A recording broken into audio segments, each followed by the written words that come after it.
नमस्कार दोस्तों, मैं राजेश चौहान आपका हार्दिक स्वागत करता हूं आपके ही अपने चैनल राजेश क्लासेस में। आज मैं आपके लिए एक और रोमांचक कहानी लेकर आया हूं। इस कहानी के माध्यम से आज भी हम नए नए वर्ड्स की मीनिंग को जानेंगे, साथ ही ग्रामर और टेंस को सही रूप में इस्तेमाल करना भी सीखेंगे और उसके अलावा हम इंग्लिश वर्ड का सही प्रोनाउंसिएशन करना भी सीखेंगे, जिससे आपको इंग्लिश पढ़ना, लिखना, बोलना और समझना बिल्कुल आसानी से आने लगेगा। तो मेरे साथ वीडियो में अंत तक बने रहिएगा और अगर कहानी पसंद आती है तो एक लाइक ज़रूर कर दीजिएगा। तो बिल्कुल भी देर न करते हुए चलिए करते हैं वीडियो को स्टार्ट। तो आज की इस दिलचस्प कहानी का शीर्षक है डेजर्ट एडवेंचर। डेजर्ट मतलब होता है रेगिस्तान और एडवेंचर मतलब तो साहसिक कार्य, इसका मतलब तो जानते ही हैं आप। Haroon was travelling with a huge caravan through the desert. Haroon नाम का एक व्यापारी था, वह ट्रैवलिंग यात्रा कर रहा था। ट्रैवलिंग मतलब यात्रा कर रहा था विथ अ ह्यूज, एक बहुत बड़े कारवां के साथ। कारवां, काफिला ये बोला जाता है। जो व्यापारियों का दल या लोगों का समूह जब एक जगह से दूसरी जगह जब जाता है तो उसे कारवां बोला जाता है। थ्रू, थ्रू मतलब से गुजर कर, से होकर। द डेजर्ट, डेजर्ट मतलब रेगिस्तान। रेगिस्तान से होकर हारून एक काफिले के साथ जा रहा था। सडनली, अचानक, अ सैंड स्टॉर्म हिट द कारवां। एक सैंड स्टॉर्म मतलब रेतीला तूफान, धूल भरा तूफान। हिट द कारवां, कारवां से टकरा गया, मतलब कारवां को उड़ाकर ले जाता है। And everything was इनगल्फ्ड in sand. धूल में इनगल्फ मतलब समा जाना, समा गया, निगल गया, घिर जाना। तो एवरीथिंग, हर चीज़ उस धूल में, उस रेत में समा गई। बहुत बड़ा तूफान आया था। Thrown off his camel, Haroon was separated from the others. Thrown off his camel, अपने ऊँट, कैमल मतलब ऊँट, अपने ऊँट के द्वारा थ्रोन ऑफ, फेंक दिए जाने के बाद, दूर फेंक दिए जाने के बाद, हारून वाज सेपरेटेड। सेपरेट मतलब होना, अलग होना, पृथक होना, जुदा होना। वो जुदा हो गया। फ्रॉम मतलब से, द अदर्स दूसरों से, अदर्स मतलब दूसरे, दूसरों से वो अलग हो गया था जब वो कैमल से गिर गया था उस आंधी में। एंड कंप्लीटली लॉस्ट, और पूरी तरह से खो गया, अकेला खो गया पूरी तरह से। लॉस्ट जो है वो LOSE, लूज, लूज का पास्ट टेंस है। लूज मतलब खोना, लॉस्ट मतलब खो गया। और LOOSE, लूज, लूज मतलब होता है ढीला, शिथिल, ठीक ना। इट वॉज आफ्टरनून, दोपहर का समय था। आफ्टरनून मतलब दोपहर का समय, दोपहर का समय था। And the sun was torturously hot, और सन, सन मतलब सूरज, सूर्य, सूर्य, वाज मतलब था, टॉर्चरसली मतलब बहुत कष्टपूर्ण, बहुत यातनादायक, हॉट मतलब गर्म, बहुत ही गर्म था, तेज गर्म था दोपहर का समय में। I must walk and find an oasis. Oasis मतलब होता है नखलिस्तान, मरुद्यान, जो रेगिस्तानों में जहाँ पे पेड़ पौधे फल ये सब होते हैं उसको ओएसिस बोला जाता है। तो थॉट हारून, हारून ने सोचा, थिंक मतलब सोचना, थॉट मतलब सोचा। हारून ने क्या सोचा कि आई मस्ट, मस्ट मतलब होता है अवश्य चाहिए, अवश्य होगा ही, तो उसे अवश्य चलना ही होगा। वॉक, वॉक मतलब चलना। एंड फाइंड और पाना होगा, एन एक ओएसिस। वो सोच रहा था कि मुझे किसी भी हाल में चलना ही होगा और एक नखलिस्तान, मरुद्यान को खोजना होगा। ठीक, हारून ने सोचा।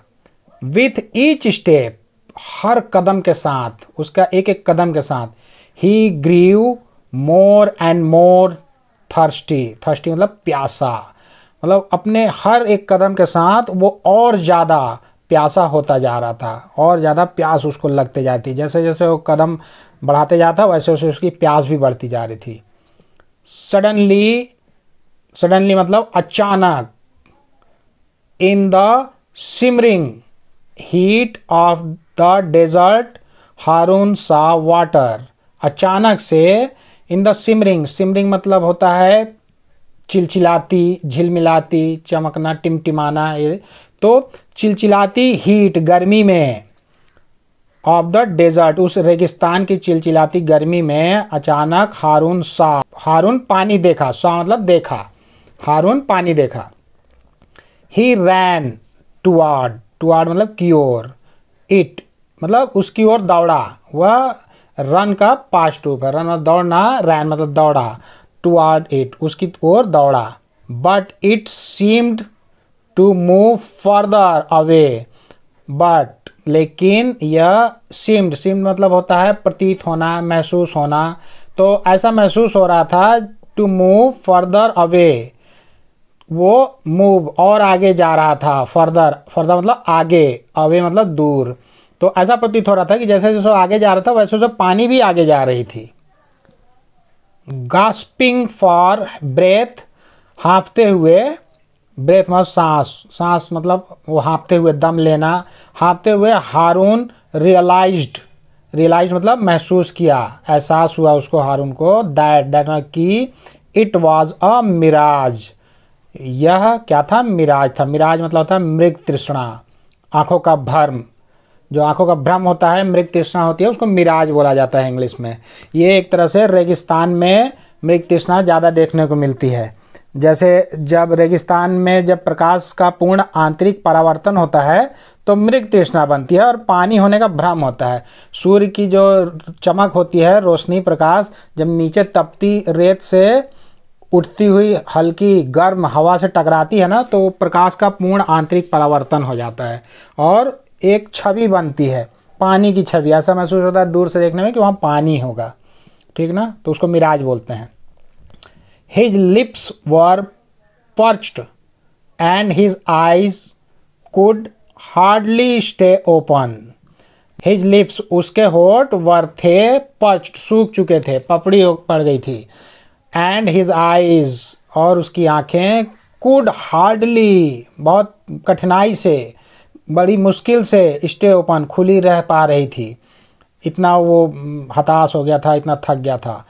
Water he croaked before fainting, पानी, वह क्रॉक्ड मतलब होता है कराहना, टरटराना, कर्कश सी आवाज़ निकालना, जैसे कोई कराहते हुए नहीं बोलता पानी, बिफोर इससे पहले कि वो, फेंटिंग बेहोश हो जाए, इससे पहले कि वो बेहोश हो जाए उसने बहुत कराहते हुए बोला पानी।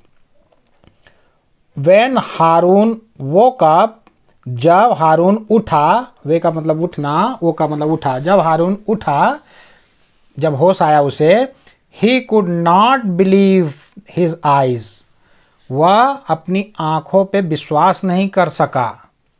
क्यों नहीं कर सका? he was in an oasis, वह कहाँ था? एक नखली स्थान में था, एक जहाँ पौधे, पानी, फल थे, वहाँ पे था वो। A kind merchant had rescued him, एक काइंड मतलब दयालु, परोपकारी, एक दयालु मर्चेंट मतलब व्यापारी, एक दयालु व्यापारी जो था, हैड रेस्क्यूड उसे बचा लिया था, बचा चुका था उसे, ही मतलब उसे, पास्ट परफेक्ट टेंस, एक दयालु व्यापारी उसे बचा लिया था। Haroon thanked him and said, Haroon ने उसका धन्यवाद किया और कहा, सैड मतलब कहा, if it hadn't been for you, hadn't जो है हैड नॉट का कॉन्ट्रैक्शन फॉर्म है, हैड नॉट बीन, ये पास्ट परफेक्ट टेंस में सहायक क्रिया हेल्पिंग वर्ब हैड लगा है और बी का थर्ड फॉर्म लगा बीन।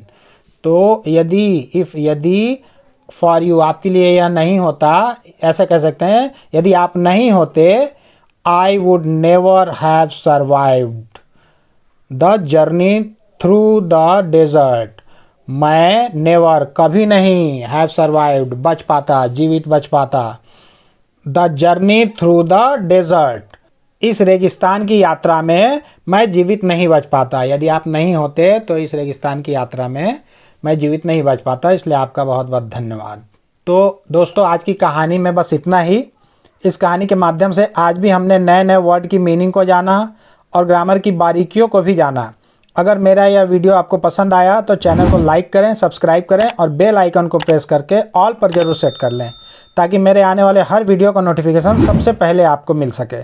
तो बहुत जल्द मिलते हैं एक और मज़ेदार वीडियो के साथ। तब तक के लिए आप लोग अपना ध्यान रखें, खुश रहें, मस्त रहें, स्वस्थ रहें। नमस्कार।